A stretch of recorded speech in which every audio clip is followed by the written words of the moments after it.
23 दिसंबर को उत्तर प्रदेश में अचानक एक बैठक होती है और इस बैठक में 52 ब्राह्मण विधायक पहुंचते हैं। बैठक के बाद पूरे उत्तर प्रदेश से लेकर राजधानी दिल्ली तक इस बात की हलचल तेज हो गई कि आखिर यह बैठक किसके खिलाफ थी या किसके खिलाफ शक्ति प्रदर्शन था। किसी ने कहा कि योगी आदित्यनाथ के खिलाफ ब्राह्मण लॉबी तैयार हो रही है, तो ब्राह्मणों विधायकों के बीच से किसी ने कहा कि यह दरअसल ब्राह्मणों के शक्ति को लेकर जो लगातार ब्राह्मणों की अनदेखी होती है, तमाम जातियों की चर्चा होती है, चाहे फिर वो ओबीसी वर्ग हो या एससी एसटी वर्ग हो, चाहे फिर वो राजपूत वर्ग हो, क्षत्रिय वर्ग हो, लेकिन ब्राह्मण की बात आती है तो उनका हाथ पकड़ने वाला कोई नहीं होता। इस तरह की तमाम बातें चल ही रही थी। उत्तर प्रदेश की यह कहानी अब तक खत्म नहीं हो पाई थी कि अब मध्य प्रदेश में विप्रदेव परिषद का गठन हो गया है और यह गठन करने वाले भी कोई और नहीं बल्कि भारतीय जनता पार्टी के वरिष्ठ नेता पंडित राममूर्ति मिश्र हैं। और वो आज इस पूरे घटनाक्रम पर, चाहे फिर वो उत्तर प्रदेश का 52 ब्राह्मण विधायकों की बैठक हो या मध्य प्रदेश में ब्राह्मण विप्रदेव परिषद जो गठन हुआ है, इसको लेकर क्या रणनीति है, क्या इसका उद्देश्य है और कैसे इस परिषद के द्वारा सनातनी एकता को मजबूत करने का प्रयास किया जा रहा है। पंडित जी, ये जो पूरा गठन हुआ है, उत्तर प्रदेश में इससे पहले बैठक हुई, तो क्या ये उत्तर प्रदेश से आपके पास लहर आई और उत्तर प्रदेश की वो बैठक को देखने के बाद आपने कुछ इस तरह का विचार बनाया या इसके पीछे कुछ और ही उद्देश्य है? नहीं, उत्तर प्रदेश में जो भारतीय जनता पार्टी के विधायक या अन्य दल के विधायक भी थे, उसमें उनकी नजरिया, उनकी सोच के तहत विप्रदेव परिषद का गठन नहीं हुआ है। इसकी परिकल्पना की पृष्ठभूमि आज 3 महीना पहले ही तैयार हुई थी। हमारी बैठक पंडित दीपक शर्मा जी, एक विद्वान व्यक्ति हैं, ब्राह्मण के कुल के गौरव हैं, उनके साथ मेरी एक बैठक हुई थी। उस समय इसकी पृष्ठभूमि मैंने बनाया कि विप्रदेव परिषद का गठन होना चाहिए जो ब्राह्मणों की आवाज बने। ब्राह्मणों की जो दुर्दशा है, ब्राह्मणों का आज अगर हम पुरातन काल में जाएं, प्राचीन काल में जाएं, चाहे मुगलों का शासन रहा हो या सनातन परंपरा मुगलों के पहले जो हमारी रही है, जो जाति वर्ण की व्यवस्था दी गई थी, वो जाति वर्ण की व्यवस्था ब्राह्मणों ने नहीं दी थी। वो कालयुग की बात थी। जिनका शासन था उनके द्वारा निहित दायित्वों के तहत 4 वर्णों को बांटा गया था, उनमें कार्य विभाजन किए गए थे। उसका अपना एक अलग इतिहास है। मुगल आए, अंग्रेज आए, हमारा देश आजाद हुआ। सनातन परंपरा में ब्राह्मणों की अपनी एक महत्व स्थान देवतुल्य रहा है। मुसलमानों ने भी ब्राह्मणों का अत्याचार करने का जो प्रयास किया वो ज्यादा प्रभावी नहीं रहा। अंग्रेजों के शासन काल में भी उतना प्रभावी नहीं रहा जितना प्रभावी हमारे देश की आजादी के बाद हुआ है। ब्राह्मणों को एक हेय की दृष्टि से लोग देखने लगे, उसको कमजोर माना। उन्होंने माना कि ब्राह्मणों ने जो तबका पिछड़े वर्ग का रहा हो, अनुसूचित जनजाति का रहा हो, उनके दिमाग में बात घर कर गई है कि ब्राह्मणों ने उनका शोषण किया है। अगर आप देख रहे हैं जो हमारे आपके सबके सामने आ रहा है, ब्राह्मणों के बारे में जिसकी मर्जी आ रही है, किसी तरह का भी शब्द का उल्लेख करके शब्दों के द्वारा ब्राह्मणों को मर्माहित किया जा रहा है, आलोचना के दायरे में ब्राह्मण को खड़ा किया जा रहा है, जो कि अनुचित है। मेरी अपनी मान्यता है, ब्राह्मण ये मान्यता नहीं है, सतही तौर पे बहुत ही यूनिवर्सल फैक्ट है, काट सत्य है। ब्राह्मण समरसता का पर्याय है, उस सब को लेकर चलता है, सबके हित की चिंतन करता है, सबको स्वांतः है सुखाय की बात वो नहीं करता है, सर्वजन हिताय सर्वजन सुखाय की बात करता है। ये ब्राह्मण का अपना पहले का दृष्टिकोण रहा है, उसका अपना लक्ष्य रहा है। ब्राह्मण जब पूजा पाठ कराता है तो जो यजमान होता है उसके उज्जवल भविष्य की कामना करता है, उसके परिवार की खुशहाली की बात करता है। हर तरह का जो उसकी अपनी शक्ति है, जो आध्यात्मिक दर्शन है, जो उसका तप बल है, वो उस यजमान के परिवार के लिए उड़ेल देता है, दे देता है, समर्पित कर देता है। ये ब्राह्मण का अपना भाव रहा है। आज ब्राह्मणों को जिस तरह से अपमानित करने की बात की जा रही है, निश्चित रूप से चिंतनीय है और उसका प्रतिकारक भी होना चाहिए, और प्रतिकार करने के लिए ही विप्रदेव परिषद का गठन हुआ है। मैं खुलकर कहना चाहता हूं, हर समाज अपने समाज की बात करे, अपने समाज के जात के उत्थान की बात करे, उसको ऊंचाइयों पर ले जाने की बात करे। ये कौन अधिकार उसको देता है कि किसी समाज पर चोटिल करे, समाज के ऊपर उंगली उठाए? ये कौन अधिकार उसको देता है? अगर ब्राह्मण को इंगित करता है, ब्राह्मण पर उंगली उठाता है, तो उसका प्रतिकार पुरजोर किया जाएगा। उसी परिप्रेक्ष्य में आज विप्रदेव परिषद का जो हमारे वेद पाठी हैं, पूजा पाठी हैं, आज उनकी मीटिंग मैंने लिया है। उसमें सिर्फ वही लोग आए हैं जो पूजा पाठ करके जो यजमानों के सुखद भविष्य की कल्पना करते हैं, उनको आशीर्वाद देते हैं, उनके सुख संपत्ति बढ़े, इसकी मंगलमय कामना उनके लिए करते हैं। आज उन्हीं लोगों की मीटिंग थी। अगर हम देखें, समाज में अगर किसी को तिरस्कार किया जा रहा है जो पूजा पाठ कर रहा है, हमें तो जो अर्वाचीन पुरातन काल का जो ब्राह्मणों का दायित्व दिया था, उसमें ब्राह्मणों को कमजोर करने के दृष्टिकोण से किया गया था। ब्राह्मण न तो व्यापार कर सकता था, न वैभव अपनी ऊंचाइयों को वैभव को दिखा सकता था। ब्राह्मणों ने शिक्षा का काम किया, पढ़ाने का काम किया, समाज में समरसता लाने का काम किया। उसको ब्राह्मणों को जिस दायरे में डाला गया, ब्राह्मण आज उसी दायरे में चला आ रहा है, वही कृत्य कर रहा है। अब ब्राह्मण कतिपय बचे हुए हैं। आज हमारे जबलपुर की आबादी ब्राह्मणों की 2.5 लाख से 3 लाख के बीच में है। उसका 1% भी पूजा पाठी वेद पाठी ब्राह्मण नहीं है। आज उनको इंगित किया जा रहा है, अगर ये पूजा पाठ इनसे नहीं कराओ तो भूखों मर जाएंगे। अरे जो 2.5 लाख ब्राह्मण क्या पूजा पाठ करके अपना जीवन यापन कर रहे हैं? किस बात के, किस मुगालते में दूसरे जात के लोग? उठाना बंद कर दो। ब्राह्मण जागेगा तो हल्का मचेगा, भूकंप आएगा। नोट कर लीजिए। सवाल हो तो जो सुप्त अवस्था में ब्राह्मण है उसको चैलेंज मत करो, अपने समाज के उत्थान में लगो, अपने समाज को आगे बढ़ाओ, किसी समाज पर उंगली मत उठाओ, विशेषकर ब्राह्मण पर। इसका प्रतिकार जबरदस्त करेगा विप्रदेव परिषद, ब्राह्मण भी करेगा, ब्राह्मण से जुड़े हुए लोग भी करेंगे, और निश्चित रूप से इसका प्रतिकार आने वाले समय में दिखेगा, निश्चित रूप से दिखेगा। एक बात निकल कर आती है कि अगर आप राष्ट्रीय राजनीति में देख रहे हैं तो राहुल गांधी लगातार जातिवाद की बात कर रहे हैं, और राहुल गांधी सीधे आरोप लगाते हैं कि जो फिलहाल सनातनी संगठन है, वो तमाम सनातनी संगठन कहीं ना कहीं जो पिछड़ा वर्ग है, जो आदिवासी वर्ग है, दलित वर्ग है, उसका शोषण करते हैं। सीधे तौर पर वो आरएसएस को इसका दोषी मानते हैं, भारतीय जनता पार्टी को दोषी मानते हैं।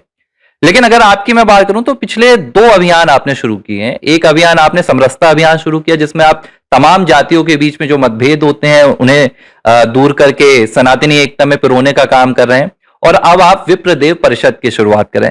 तो क्या ये सीधे तौर पर यही समझा जाए कि ब्राह्मणों को एक कर, क्योंकि सनातन जो धर्म होता है उसकी एक नींव कहे जाते हैं ब्राह्मण, क्योंकि वहीं से वेदों की शुरुआत होती है, वहीं से परंपराओं की शुरुआत होती है। तो इसका अंतिम उद्देश्य क्या हम सनातन एकता के तौर पर देख रहे हैं? आपने राहुल गांधी की बात की। राहुल गांधी को सनातन के बारे में कुछ ज्ञान ही नहीं है, सनातन परंपरा को उसने समझा ही नहीं है। आज कांग्रेस की दुर्दशा इसीलिए है, जो हमारी भारतीय संस्कृति रही है उस संस्कृति से हटकर कांग्रेस काम कर रही, राहुल गांधी काम कर रहे हैं, इसीलिए उनका पतन दिख रहा है। पतन का कारण भी यही है। आज आरएसएस की बात हम करते हैं, राष्ट्रीय सेवा संघ की बात हम करें तो उन्हें हिंदुत्व की भावना को लेकर चला। हमारे जो पुरातन संस्कार रहे हैं, हमारे सनातनी जो परंपराएं रही हैं उन परंपराओं को लेकर के शुरुआत की है। सम्मानीय हेडगेवार जी ने उस सनातन परंपरा की नींव के पत्थर बने हैं वो। आज यही कारण है कि राष्ट्रीय स्वयंसेवक संघ विश्व का सबसे बड़ा संगठन नॉन पॉलिटिकल पार्टी बनकर उभरा है। ये अपने आप में प्रमाणित है और प्रमाणित हो चुका है। मैंने कांग्रेस के कल्चर को भी देखा है, उसमें काम भी किया है, मुखर होकर विरोध भी किया था इन पार्टियों का। आज मैं भारतीय जनता पार्टी में हूं। उसके लक्ष्य को जो निर्धारित है, जो उनके सिद्धांत हैं, जो उनके आदर्श हैं, उन पर चलने का मेरा पूरा प्रयास चल रहा है। अब आपका प्रश्न है, हम एक विप्रदेव परिषद है, एक तरफ सनातन धर्म समृद्ध हिंदू संगठन है। मैं दोनों संस्थाओं में काम कर रहा हूं। एक तरफ हमारा लक्ष्य है हिंदुत्व के भाव को, समरसता के भाव को जीवंत किया जाए। उसमें हर जात समाज के लोग होंगे और उनकी जो विसंगतियां हैं, कुछ कठिनाइयां आती हैं, तो हमारा हिंदू संगठन उसमें मजबूती के साथ काम करेगा।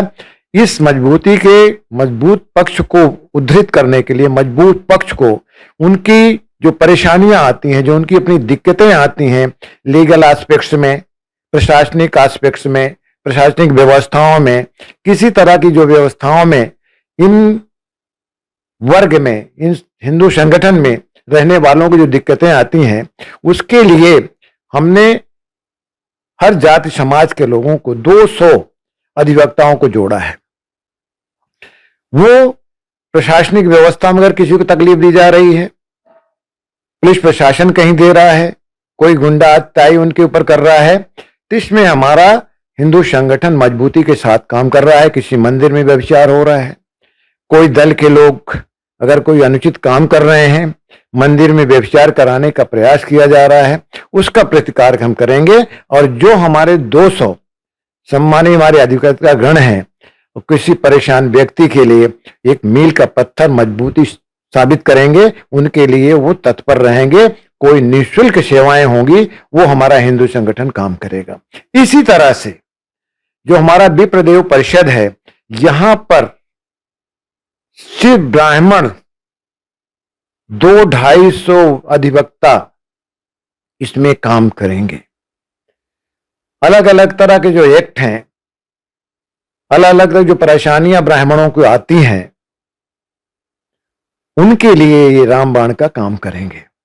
अभी जो भारतीय जनता पार्टी के नए कार्यकारी अध्यक्ष चुने गए नितिन नवीन, वो भी सामान्य वर्ग से आते हैं, और जब उनका चयन हुआ तो ये चर्चा भी निकल कर आई कि अब जो भारतीय जनता पार्टी का रुख है, जो बहुत समय तक ये कहा गया कि सामान्य वर्ग की अनदेखी कहीं ना कहीं होती रही है, तो ये क्या सीधे तौर पर एक नया जुड़ाव देखा जा रहा है? वहां पर नए कार्यकारी अध्यक्ष सामान्य वर्ग से, फिर आपके भी जो संगठन बन रहे हैं वो ब्राह्मणों से जुड़े हुए बन रहे हैं, तो क्या भाजपा ने ऐसी जिम्मेदारी आपको सौंपी है? ये आपका व्यक्तिगत किसी तरह का एक प्रयास है? देखिए, एक बड़ा प्रश्न है कि मैं पहले ब्राह्मण हूं, किसी पार्टी का सदस्य हूं।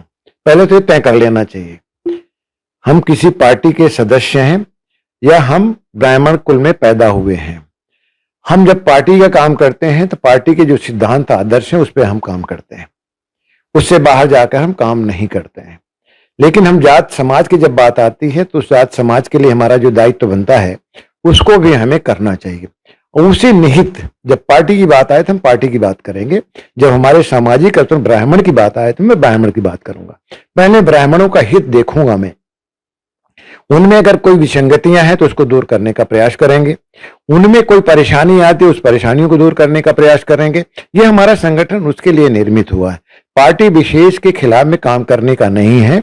मैं भारतीय जनता पार्टी में हूं तो उसके खिलाफ जाने का हमारी कोई योजना नहीं है। लेकिन सवाल ये उठता है, अगर कोई सामाजिक स्तर पर वो किसी पार्टी का कोई क्यों ना हो, किसी पार्टी के बड़ा मुखिया क्यों ना हो, जैसे उत्तर प्रदेश के मुख्यमंत्री भाजपा के प्रदेश अध्यक्ष चौधरी जी ने ब्राह्मणों पर आरोप लगाने की कोशिश किया, उनको चेतावनी देने का प्रयास किया है।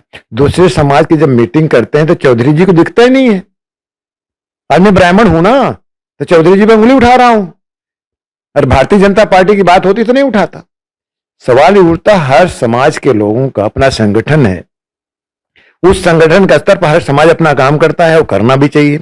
अगर कोई समाज एकत्रित हो रहा है, अगर 50 ब्राह्मण भाजपा के विधायक कहीं कोई मीटिंग ले रहे हैं, बात कर रहे हैं, अगर उनमें कोई तकलीफ की बात आ रही है, कोई समस्याएं आ रही हैं, अगर उस पर चिंतन कर रहे हैं, चिंतन करके उसको अपनी पार्टी फोरम में रखने का प्रयास कर रहे हैं, तो गलत क्या है, अनुचित क्या है? सवाल उठता, हम अपनी पार्टी में अगर हम हैं, जिस पार्टी में काम कर रहे हैं, उस पार्टी में अगर हमें समस्याओं का समाधान नहीं मिलेगा, समाधान की बात आएगी, अगर समस्या उठाने की बात आए, तो हम पार्टी में फोरम में नहीं जाएं तो कहां जाएंगे? उनके बीच में रखने का हमारा हक है और रखते भी हैं। हम क्या पार्टी के खिलाफ में कोई आंदोलन कर रहे हैं, या पार्टी के खिलाफ में कोई आवाज उठा रहे हैं, या पार्टी के जो हमारे शीर्ष नेता उनके खिलाफ में कुछ बात कर रहे हैं?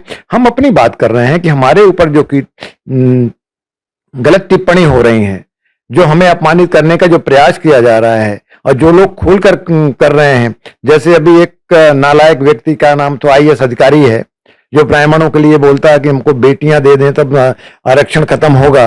सवाल वैसे लोग, दुष्टता करने वाले प्रवृत्ति के लोग जब इस तरह से भावनाएं ब्राह्मणों का आहत करेंगे, ब्राह्मणों का खून नहीं खोलेगा क्या? अगर ब्राह्मणों का खून नहीं खोलता तो पानी है, मर जाना चाहिए ब्राह्मणों को, चुल्लू भर पानी में डूब मर जाना चाहिए। कैसे उसने कहा कि हमारी बेटी चाहिए उसको, नालायक को? सवाल ये उठता, हमारा गुस्सा नहीं, आक्रोश नहीं, उसके शब्दों का प्रतिकार है, ये उसकी डिमांड का प्रतिकार है, उसकी सोच का प्रतिकार है, उसकी नालायकी का प्रतिकार है। ऐसे आदमी को जीने का हक नहीं है जो किसी की बेटियों पर उंगली उठाए, जात पर उंगली उठाए। सवाल उठता, क्या ब्राह्मण किसी जात पर उंगली उठा रहा है, किसी बेटियों की मांग कर रहा है? तब आरक्षण दे दीजिए, नहीं दीजिए, इसको दे दीजिए तो आरक्षण मत दीजिए, ऐसी कोई बात ब्राह्मण कर नहीं रहा। सवाल ही उठता, फिर उंगली उठाने की हिम्मत कैसे कर रहा है? कोई शासन हो, कोई प्रशासन हो, किसी का राज्य हो, किसी का शासन हो, लेकिन इस तरह की बात ब्राह्मणों पर आएगी तो ब्राह्मण को पहले अपने हित की रक्षा करना होगा, ब्राह्मणों को अपने हित पर चिंतन करना होगा, तभी वो ब्राह्मण है, नहीं ब्राह्मण है ही नहीं वो। मैं ये कहना चाहता हूं। अच्छा, आपने इस मामले में बकायदा सोशल मीडिया पर एक पोस्ट भी जारी किया था, मैंने वो पोस्ट काफी देखा था, वायरल भी हुआ था मध्य प्रदेश में, जिसमें आपने सीधे तौर पर 1 लाख रुपए की इनामी राशि की घोषणा की थी। ये मैं आईएएस की बात कर रहा हूं, जो आप विवादित बयान की बात कर रहे हैं, जब उन्होंने ब्राह्मण बेटियों को लेकर ये विवादित बयान दिया। हालांकि बाद में मोहन यादव सरकार ने बकायदा उनकी मध्य प्रदेश से विदाई की भी तैयारी कर ली है। तो ये आक्रोश आपका जो आया था आईएएस के खिलाफ, ये विशेष तौर पर ब्राह्मणों के लिए था या किसी भी प्रदेश की बेटी? क्योंकि आप भी मध्य प्रदेश के जो पूर्व मुख्यमंत्री रहे हैं शिवराज सिंह चौहान, उनके साथ भी आपने कई अभियान में बेटियों की बात की है। तो ये पूरे प्रदेश की बेटियों के लिए था या विशेष तौर पर ब्राह्मणों के लिए? देखिए, मैंने पहले भी कहा कि समरसता का भाव ब्राह्मण रखता है।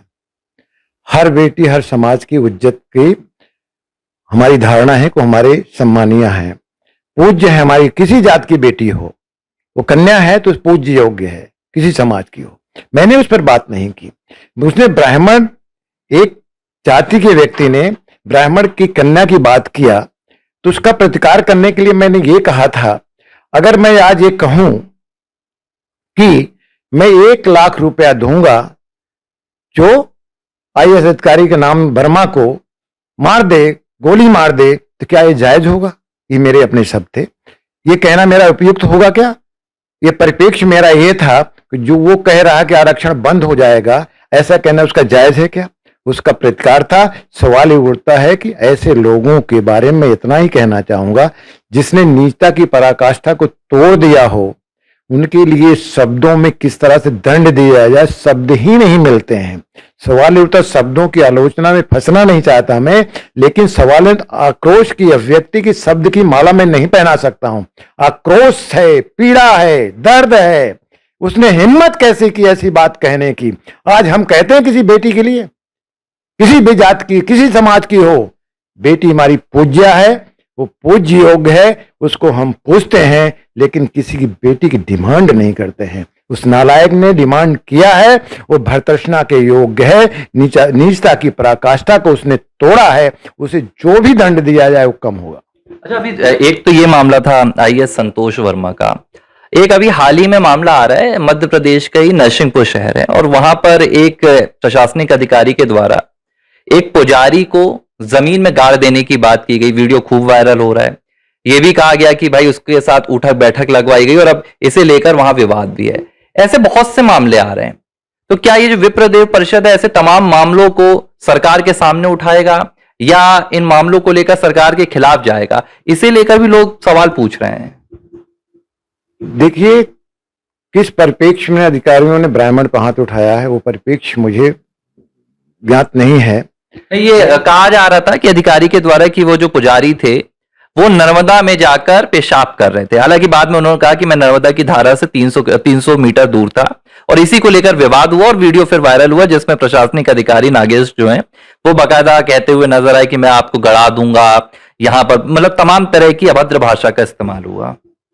देखिए, अगर किसी ने गलती की है तो उस अधिकारी का अधिकार नहीं बनता कि उसकी पिटाई करे, मारपीट करे, गाड़ देने की बात करे, उसकी भर्तृष्णा करे। जो कानूनी प्रक्रिया होनी चाहिए उसे करना चाहिए। सवाल अनुचित हुआ तो उस पर डांट होनी चाहिए, समझाइश होनी चाहिए, हाथ नहीं उठना चाहिए। सवाल ही उठता है उसने कोई ऐसा बहुत बड़ा कृत्य नहीं कर दिया था कि नर्मदा में जब बोल रहा है कि मैं 300 मीटर दूर पर था, आज 300 मीटर दूर पर तो कह दिया कि मकान नहीं बनना चाहिए, उससे दूर होना चाहिए। सवाल है जब कोई मकान बनेगा तो वहां बहुत सारी व्यवस्थाएं होती हैं फिर तो घर में, तो अगर उससे दूर होकर बात कर रहा है तो उसे मारने की बात करना, गाड़ देने की बात करना बहुत अनुचित है। वो अधिकारी नहीं है, अमानुष है, वो उसमें मनुष्यता नहीं है। अगर उसमें संवेदनशीलता होती, थोड़ा भी गैरतमंद आदमी होता तो समझाइश देता, उसको वही समझाइश देता कि पुनरावृत्ति इसकी नहीं होनी चाहिए, ये गलत बात है, तुम कैसे ब्राह्मण हो, तुम्हें नहीं मालूम माँ नर्मदा की क्या पूज्य है हमारी। वो समझाइश देता, समझाइश देने के बाद उसको छोड़ देना चाहिए, तो मारपीट नहीं करना चाहिए।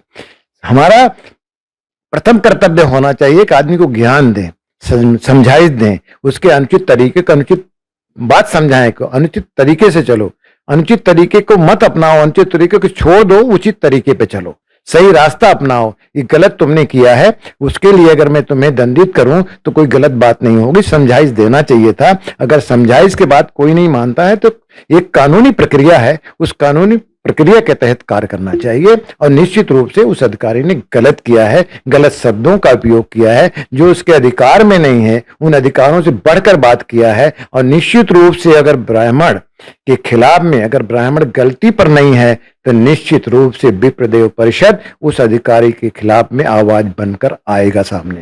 अच्छा, एक चर्चा और मैं आपसे पूछूंगा।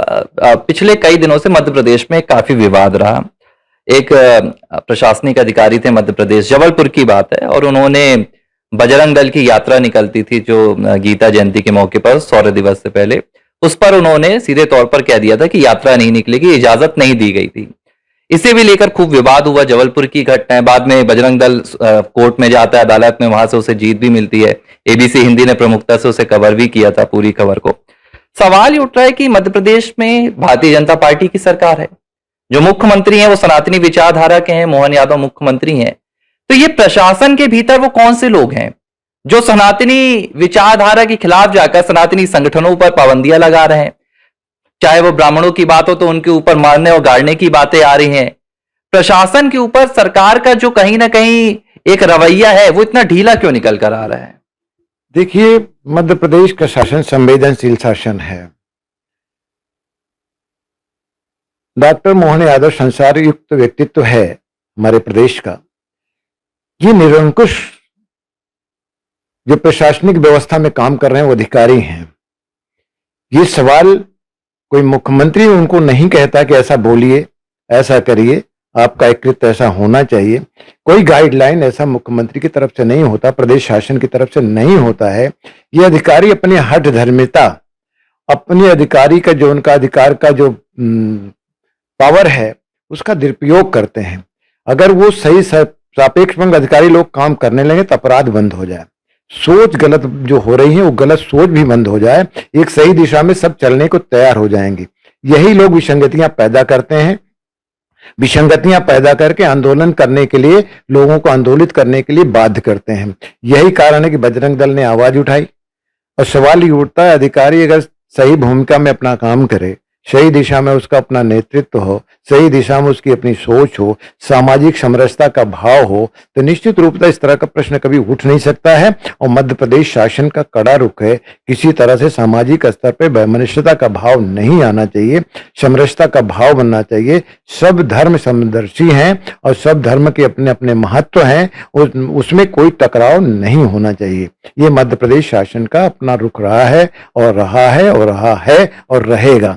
सवाल ये उठता, प्रशासनिक अधिकारियों की जिम्मेदारी बनती है, जो शासन चाहता है, जो शासन की मंशा है, उनके अनुरूप काम करें, अपने अनुरूप काम करने की कोशिश ना करें, उनके हित में होगा। यानी कि जो कहानी उत्तर प्रदेश में शुरू हुई है 52 विधायकों की बैठक की, अब वो मध्य प्रदेश में भी धीरे धीरे पहुंच रही है। और जो तमाम संगठन से, चाहे वो भारतीय जनता पार्टी से जुड़े हों या दूसरे सनातनी संगठनों से, ब्राह्मणों को लेकर एक बड़ी तैयारी शुरू हो रही है। और इसी तैयारी में भारतीय जनता पार्टी के वरिष्ठ नेता हैं पंडित राममूर्ति मिश्रा जी, इन्होंने ब्राह्मण विप्र देव परिषद का गठन कर दिया है और इसकी अब धीरे धीरे विस्तार की तैयारी भी शुरू हो रही है। अब देखते हैं ये विस्तार की तैयारी उत्तर प्रदेश वाली घटना से कितनी बवाल मचाती है और क्या मध्य प्रदेश में भी इसी तरह का कोई बवाल मचेगा। पंडित जी, आपका बहुत बहुत धन्यवाद। थैंक यू, धन्यवाद। आपके चैनल को मैं बहुत बहुत साधुवाद देता हूँ। समस्याओं को उठाते हैं, समस्याओं को निजात दिलाने का प्रयास भी करते हैं। बहुत बहुत धन्यवाद आपका। ABC हिंदी न्यूज, आज ही जुड़िए हर खबर के साथ